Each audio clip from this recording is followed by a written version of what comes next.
আসসালামু আলাইকুম প্রিয় ফুটবল ফ্যান্স। স্পোর্ট জগতের আরও একটি ভিডিওতে আপনাদেরকে স্বাগতম। সর্বশেষ উয়েফা চ্যাম্পিয়ন্স লিগের সেমিফাইনাল ম্যাচে গত ৯ এপ্রিল আটলেটিকো মাদ্রিদের বিপক্ষে মাঠে নেমেছিল বার্সেলোনা। সেই ম্যাচটিতে অবশ্য মাদ্রিদের ঘরের মাঠে ২-০ গোলে লজ্জাজনক হার নিয়ে মাঠ ছেড়েছিল বার্সেলোনা। এই ম্যাচটির পর এবার লা লিগার ম্যাচে মাঠে নামছে রাফিনহা ইয়ামালরা। আজকে এই ভিডিওতে আলোচনা করব বার্সেলোনার লা লিগার ম্যাচটি কবে, কোথায়, কখন অনুষ্ঠিত হবে তা নিয়ে। তাই জানতে হলে মূল ভিডিওটুকু না টেনে সম্পূর্ণই দেখতে থাকুন আপনারা।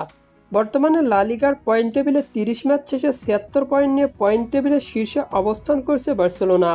অন্যদিকে ৩০ ম্যাচ শেষে ৩৮ পয়েন্ট নিয়ে পয়েন্ট টেবিলের ১০ম স্থানে রয়েছে এসপানিয়ল। বার্সেলোনা বনাম এসপানিয়ল সর্বশেষ দেখা হয়েছিল ২০২৬ সালের জানুয়ারি মাসে। সেটা ছিল লা লিগার ম্যাচ। সেই ম্যাচটিতে অবশ্য ২-০ গোলের জয় পায় বার্সেলোনা।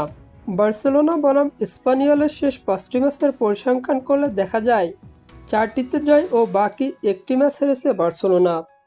অন্যদিকে ৩টিতে ড্র এবং বাকি ২টি ম্যাচ হেরেছে স্পানিয়ল। তাই সাম্প্রতিক ফর্ম বিবেচনায় স্পানিয়লের থেকে কিছুটা এগিয়ে রয়েছে বার্সেলোনা।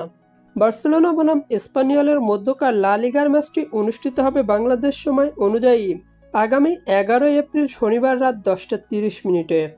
আর হ্যাঁ, ফুটবলের আপকামিং ম্যাচ শিডিউলের সকল নিউজ এবং আপডেট পেতে আমার চ্যানেলটি সাবস্ক্রাইব করে পাশেই থাকবেন। ধন্যবাদ সবাইকে।